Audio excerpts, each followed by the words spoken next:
نبی کریم صلی اللہ علیہ وسلم کے دور میں جب کوئی وبا آتی یا پریشانی چھا جاتی تو آپ صلی اللہ علیہ وسلم صحابہ کرام کو صدقہ کرنے کا حکم دیتے۔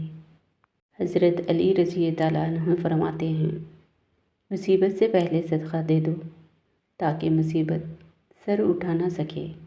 سفر کے مہینے میں 2 صدقے ضرور کرنا، کیونکہ سفر کے مہینے میں 2 صدقے کرنا اللہ تعالیٰ کو بے حد پسند ہے۔ جب اللہ تعالیٰ کے پسندیدہ کام کیے جائیں تو اللہ تعالیٰ بہت خوش ہوتے ہیں اور اس انسان کو خوشحال کر دیتے ہیں۔ کیا آپ خوشحال ہونا چاہتے ہیں؟ اگر ہاں تو پھر سفر میں یہ 2 صدقے ضرور کیجیے۔ وہ 2 صدقے یہ ہیں، جب ہم سال کے مہینوں کی بات کرتے ہیں تو اکثر لوگ محرم کو عظمت والا، ربیع الاول کو میلاد کا، رمضان کو عبادت کا اور ذو الحجہ کو قربانی کا مہینہ سمجھتے ہیں۔ لیکن ایک مہینہ اجر ہے جو نہایت ہی خاموشی سے گزر جاتا ہے، جیسے اس کا کوئی مقام ہی نہ ہو۔ حالانکہ اس مہینے میں اللہ کے محبوب بندے نے ایسے راز چھپائے ہیں جو اگر کھل جائیں تو خوشیاں برسنے لگے گی۔ جی ہاں، ہم بات کر رہے ہیں سفر کے مہینے کی۔ اس مہینے کے بارے میں بہت سی بدگمانیاں عام ہیں، بہت سی روایتیں گھڑی گئی ہیں۔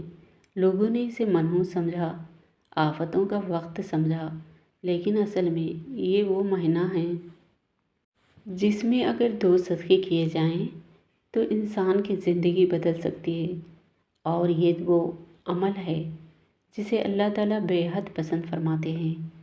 آئیے اس بات کو سمجھنے کی کوشش کریں۔ سفر کے مہینے میں 2 صدقے ضرور کرنا، کیونکہ سفر کے مہینے میں 2 صدقے کرنا اللہ تعالیٰ کو بے حد پسند ہے۔ اس جملے میں ایسا کیا راز ہے جو انسان کی تقدیر بدل سکتا ہے؟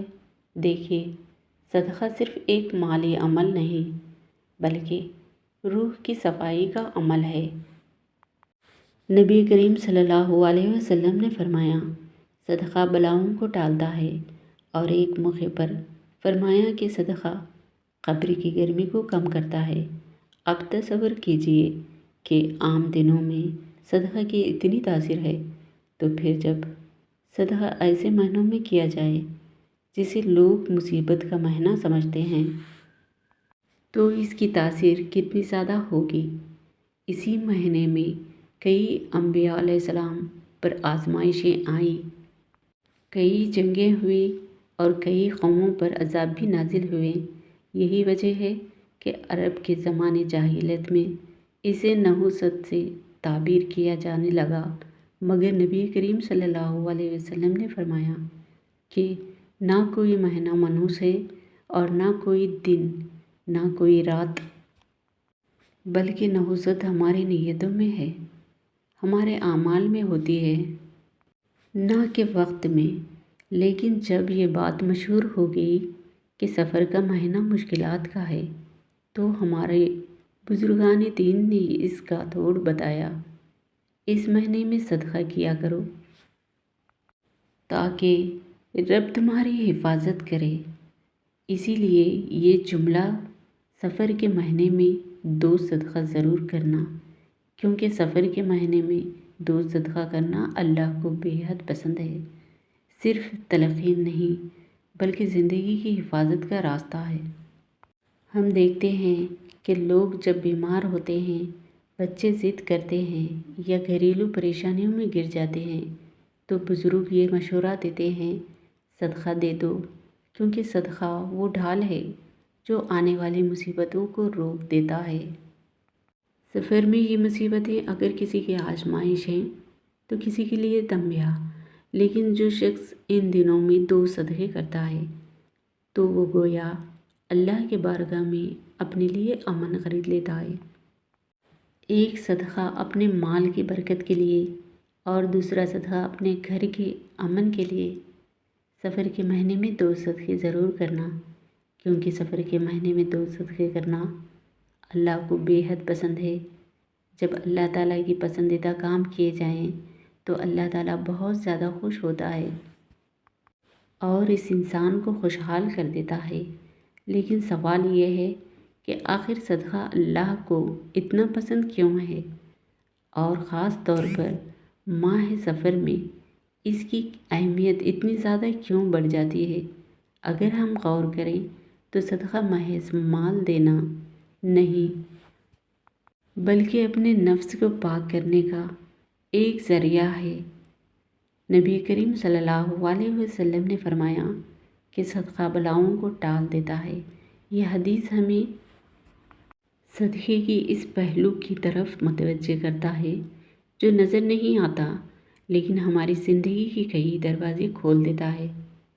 صدقہ دینے سے نہ صرف مال میں برکت آتی ہے بلکہ روحانی صفائی بھی ہو جاتی ہے، گناہوں کا کفارہ بھی بنتا ہے اور دعائیں عرش تک پہنچ جاتی ہے۔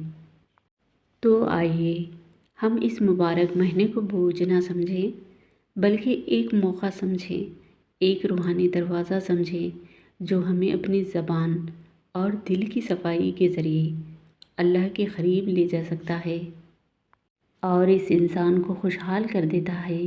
ان دو صدقوں میں سب سے پہلا صدقہ جو انسان اپنے نفس پر، اپنے اعمال اور اپنے ماحول پر دیتا ہے وہ ہے زبان کا صدقہ۔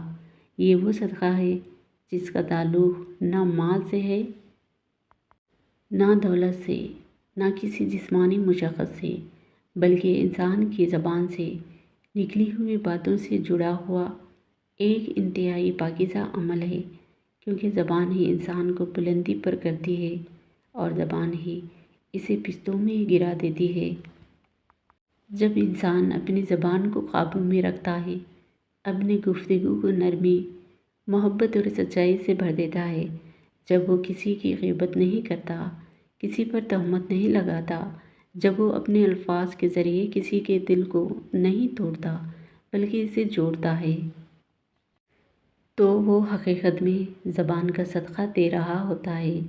وہ اللہ کے نزدیک ایک محبوب بندہ بن جاتا ہے، کیونکہ اللہ تعالیٰ فرماتا ہے کسی کو دل آزاری نہ دو، کسی سے کسی کی عزت نہ اچھالو اور اپنی زبان کو نیکی کے راستے پر لاؤ۔